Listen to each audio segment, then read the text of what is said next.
بسم الله والصلاة والسلام على رسول الله سيدنا محمد عليه الصلاة والسلام. ازيكم عاملين ايه؟ يا رب تكونوا دايما بخير.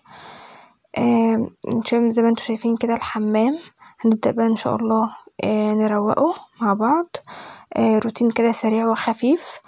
زي ما انتوا شايفين طبعا الجو بيبقى ساقع كده الواحد مش قادر يقوم، بالذات بقى الحمام بقى وشغل المية.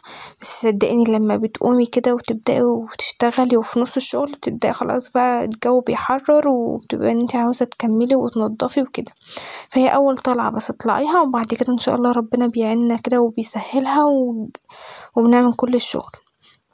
فطبعا زي ما انتوا عارفين كده ببدأ كده بدخل بقى معدتي الأول كده للحمام عشان تسهل عليكي متبقاش تطلعي بقى وتدخلي وتجيبي مرة سلكة ومرة صابون ومرة أنا اخد معرفش ايه انا هرمي ايه. فزي ما انتوا شايفين كده في الأول حطيت كده شنطة على الباب عشان أي حاجة مش عاوزاها في الحمام ببدأ ان انا احطها ايه فيها. وطبعا جبت السلكة بتاعتي والصابون السائل والليفة بقى موجودة في الحمام زي طبعا اللي متابعني قبل كده او اللي شاف الروتين اللي فات. فهنبدأ كده مع بعض ونصلي على النبي عليه الصلاة والسلام ونشوف هبدأ ازاي وهعمله ازاي وهروقه ويبقى شكله عامل ازاي في الآخر. ونبدأ كده. طبعا أول حاجة بشيلها هي الفوط. اول حاجه ببدا ان انا اشيلها الفوط. طبعا استخدمت بقى خلاص بقى لها كام يوم فلازم ان هي طبعا تتغير. فباخد الفوط القديمه بحطها على طول كده في الغساله تتغسل. وابدا بقى طبعا مع بعض كده افضي مكان اللي هي اللي قدام بقى المرايه دي. بفضي بقى قدامها وابدأ بقى امسكها ادعكها دعكة كويسة زي ما انتوا شايفين كده بالصابون بقى والرغاوي. وانا اشطفها كده وبعدين بقى والحاجات اللي هي بتحط قدامها دي لو فيها حاجة متطربة بشطفها برضو بالمية اللي هو الحاجة اللي بحط فيها الفرش او المعجون او الدنيا دي بفضي فيها واغسلها غسلة كويسة وانضفها واحط بقى وارصهم تاني مكانهم. امشي كده خطوة خطوة ما تبهوئش الحمام عشان لما في ظروف تضطر ان انت تطلعي من الحمام دلوقتي ما يكونش الحمام وراكي خلاص ايه مش نافع.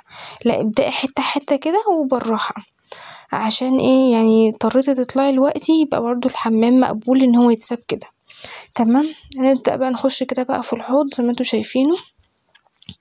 نبدأ كده ننضفه ونشوف بقى الحاجات اللي عليه ونشوف هنعمل ايه. طبعا كان طبعا بنوتي كده بتبقى قايله لها كده اما تخرجي سيبي الشرابات كده على الحوض اما بخش بقوم شاطفاهم ايه واقوم رايحه نشرهم على طول عشان تفضل شرابات على طول نضيفه والاقيها يعني لان لما بتحط في الغساله معدتش بلاقيها. فهغسلهم بقول لكم ان انا بغسلهم واشطفهم كده واقوم رايحه حطاهم ايه على الشماعه اللي هي في الحمام دي يصفوا الميه بتاعتهم وبعد كده لما ادخل تاني باخدهم وانشرهم. تمام. نبدأ كده بقى في الحوض. هبدأ طبعا ان انا امسكه اغسله غسلة كويسة بقى بالليفة كده. وزي ما انتوا عارفين كده انا ببقى حاطة عنده الليفة اللي هي دي اللي انا فاتحاها من الجنب. كنت قايله ان انا ببقى فاتحاها في الجنب من الجنب واي بواقي صابون طبعا لما بنستخدم صابونه بيبقى كده ايه بواقي منها صغننه كده. انا بحطها فيها منها بتعمل ريحة حلوة وبتعمل رغوة حلوة وبتفضل على الحوض والحوض طبعا على طول بيتوسخ اكتر حاجة بتتوسخ لان بنغسل على طول ايدينا فيه. فعلى طول كده بقوم ماشية ايه بدل ما تجيبي سلكة او تصدي او مش عارفة ايه دي على طول ايه نضيفة وبحطها كده ايه على الحوض وايه وبغسل بيها.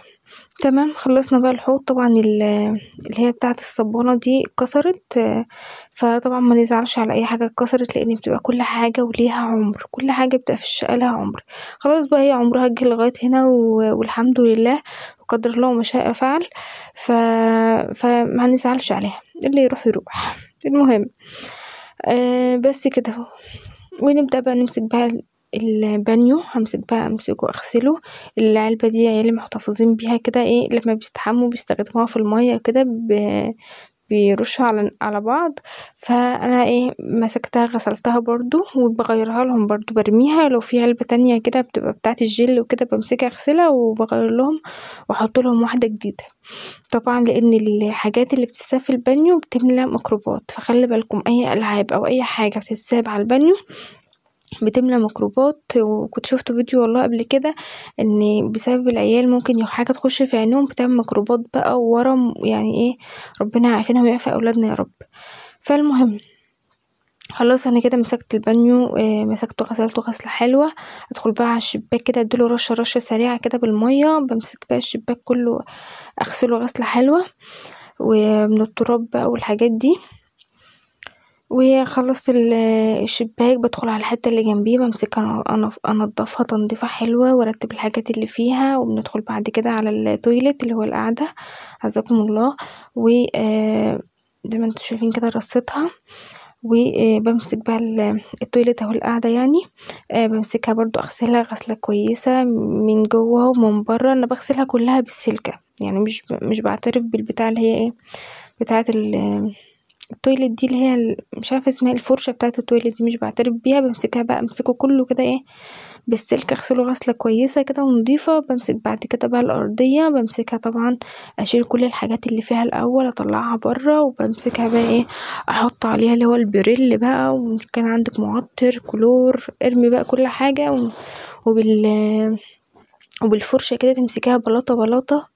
ومن جنب البانيو كده بحاول واخش كده وكل الدنيا كده بتتغسل، وبرجع امسكها امسحها بقى واشطفها.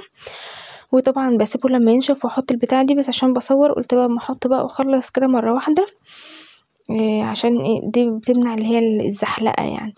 والمهم فرشت كده قدام الحمام السجادة بتاعته اللي هي الصغيرة، وفرشت اللي هي الدواسة دي. وطبعا جبت طبعا فوط جديدة حطيتها، مش عارفة حاسة ليه الجو ساقعة كده. المهم جبت بقى الفوط الجديدة برضو حطيتها. ويبقى انا كده خلصت الحمام. ويا رب الروتين يكون عجبكم كده ويبقى سهل كده ويشجعكم كده وتقوموا وتنضفوا. ولو وصلت لغاية هنا متنسوش اللايك والاشتراك. وفي اخر الكلام نقول سبحان الله وبحمده، اشهد ان لا اله الا انت، استغفرك واتوب اليك، والسلام عليكم ورحمة الله وبركاته.